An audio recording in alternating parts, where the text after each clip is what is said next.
খালো আমার ভূতে ঠিক নাই গো পানি টানি কি কাজ করি পানি না দিলে তো ভোল্টেজ পাবে না উপরে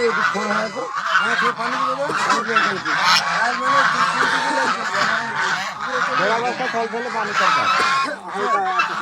পানি থাকতে হবে পটাশ দিলে দিতে পারেন ভাই হ্যাঁ পটাশ মারি দাও তো নিচের অন্তত তুমি চিকন নিচে যেগুলো আছে গেলা মার দাও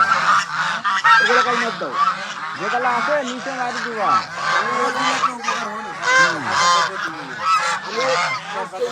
পাতা লম্বা হয়ে যাচ্ছে তো এই আমার সুখে